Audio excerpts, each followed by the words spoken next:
Because in either game, life or football, the margin for error is so small.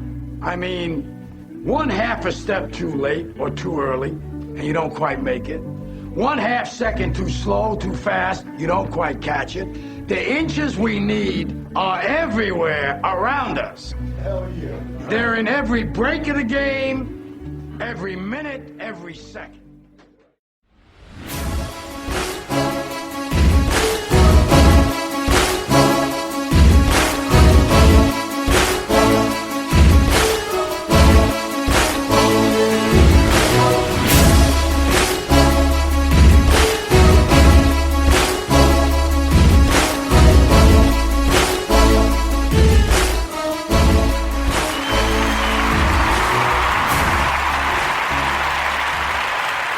Hey everybody, this is another episode.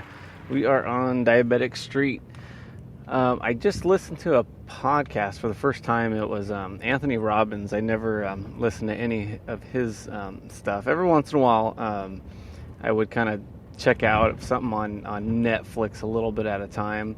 But I was farting around a little bit, had some time, and his podcast came up, and a long time ago I read a bunch of his books. I just try to read as much as possible, thinking I was going to get smart, and here I am, lack of something to say. So that's all the advice you need. Anyway, so I am listening to his podcast, and of course he wasn't on it, because that's kind of what startled me. Is here's somebody that usually, charges a pretty decent mint, and now he's going to do it every day for free, other than like a 2-minute teaser. So of course he wasn't on there, at least the one I listened to. Maybe he's on all the rest. And so anyway, so I guess what they were talking about is before he goes out and gives his speech, he does a thing where he jumps on a trampoline just to have a bunch of energy and just kind of come in there like a ton of bricks, I guess. So I'm thinking, this is a guy that spoke for a living in front of a lot of people for a long time. Like I said, back when I was a lot younger, I remember reading. Of course, he was new on the scene, but I remember reading some of his stuff. So in any event, if it's good enough for him, it's good enough for me. So let me. No, I'm not going to jump on a trampoline because I'm driving. But what it kind of tells me is, hey, come in with a little more energy. So I will try that, because typically what I do is I'm listening to the bumper music, and then I'm like, all right, make sure I'm not on mute. I've done interviews where the mic's been on mute, and so I'm thinking too much to where it doesn't probably come out very well, because I guess if you're an actor, they say half of what you do is your gestures and your body and this, that, and the other. So when you're just doing a face shot, like a tight shot, you have to have more face movement. And so now when you're on radio, it's all in your voice and your energies. What you say is typically a small percentage of what if people will listen, or they like your message, or if they like you. So I am trying to have more energy coming out the gate. But nevertheless, my thing is I do try to pick topics that I'm passionate about, and that always helps me.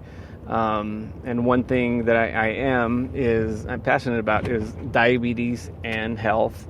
Of course, I love to talk about business and the basically economics, as far as how that kind of what I guess you got America, that is a capitalist country. So we're emotionally driven. The capitalism is if we say we're in a recession, we're in a recession. If we're not, we're not. But here on this show, it's I do try to pick up on a lot of tips and what other people are saying and not saying, and what has worked for me. So it hopefully comes across as a little more entertaining than if I'm just reading a news bit. I try to be as entertaining as possible, and hopefully you will enjoy it and tell somebody.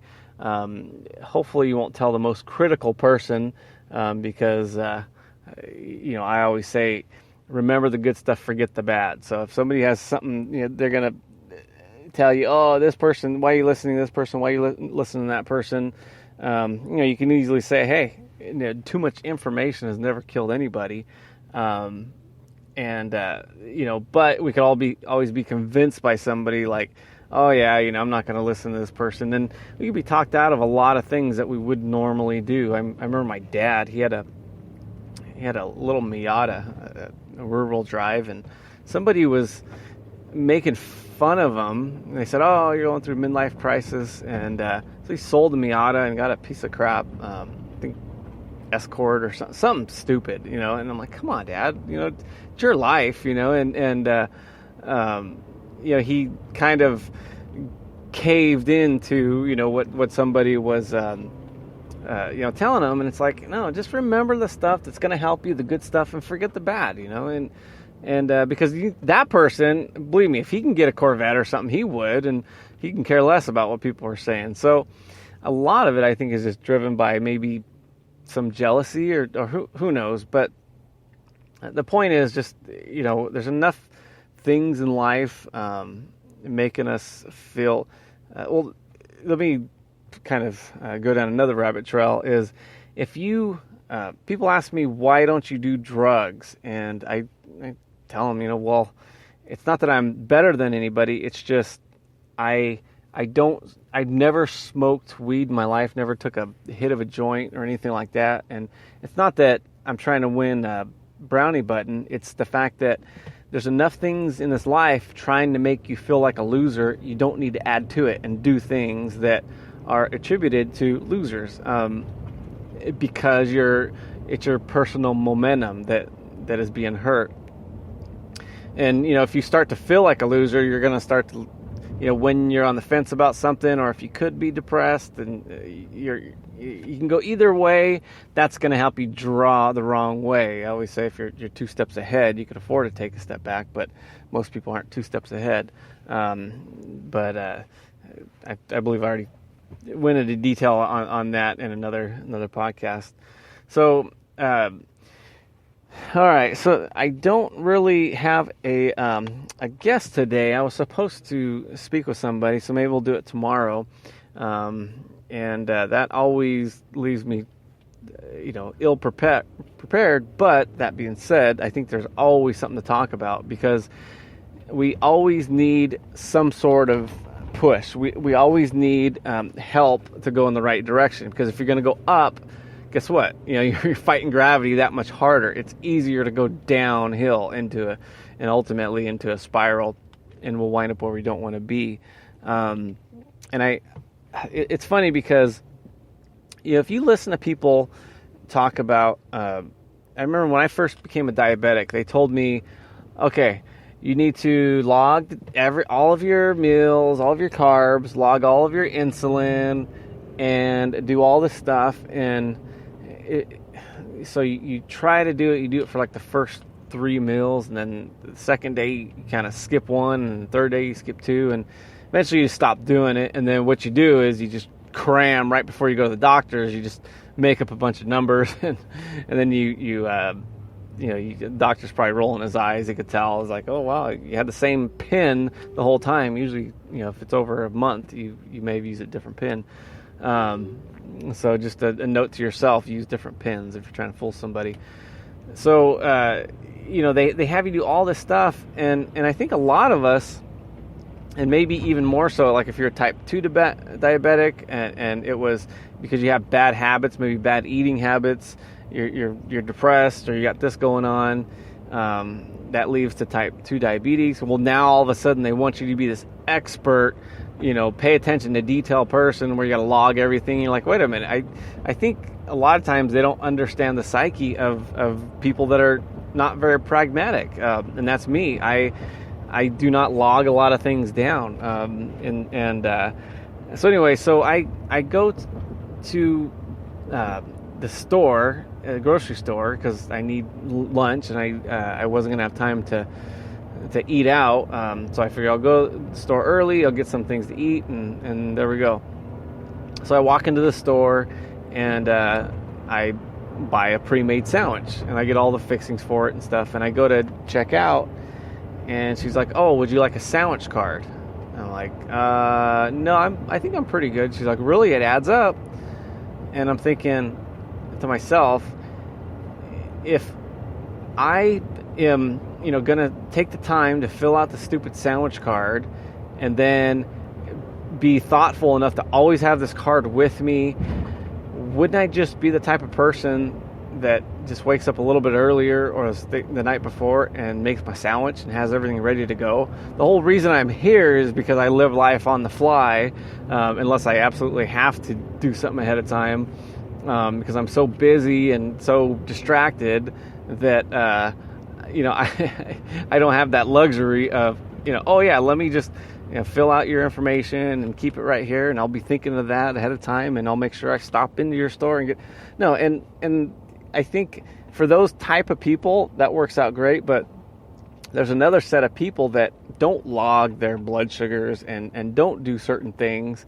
So if they would be doing themselves a favor, I think, and just lower the price of sandwiches, and then I'll come in, or just make them taste really good, and it'll be worth the price to come in here if I'm paying extra.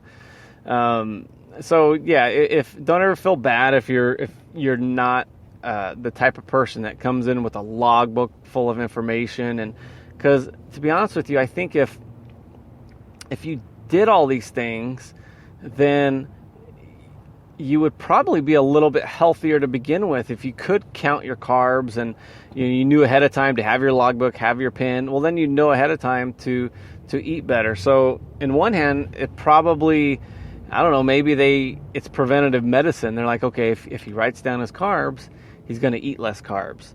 Kind of like, I remember reading, if you want to save money for 30 days, write down everything you spend money on. Everything, whether it's a magazine or I guess people don't buy magazines anymore, but you're buying cigarettes, candy, anything, just write it down. And what happens is eventually you don't want to write things down, so you stop buying stupid things. And whether it works for a little bit or not, it is true. It will help you to think about it. So maybe I'm just developing a thought here as I speak, but maybe you should write down all your carbs if you are trying to cut it down. And maybe it's not a bad thing, but for those of us like me that gosh, if you can get yourself to do that, boy, that's a hell of an accomplishment. And I always say it's we only got one life and one body, at least on this earth in this time frame. So we need to think about things like that. So don't make any excuses. Just, you need to start now, because you're not going to get any better. You're not going to well, hopefully you'll get better, but you're not going to feel like doing it. If you don't do it now, you sure as hell are not going to feel like doing it later. I talked about this before a little bit. One of the things I think our problem is, or at least with me and other people like me, you compare yourself to other people, because we got this, there's the Instagram, there's everything else, and we may get depressed or feel like we're not the most successful, the most in shape, whatever. And so what we do is we see that, okay, we're already heading south, so I'm just going to hang out with other people that are out of shape, and because I just have no motivation. And I think if we felt like we were on top of our game, it would be easier to do things, to keep on working out, to eat right and everything. And there's a saying is, let's say 100, well, I don't want to say 100 years ago, because I was going to talk about mechanics. 50 years ago, 40 years ago, there was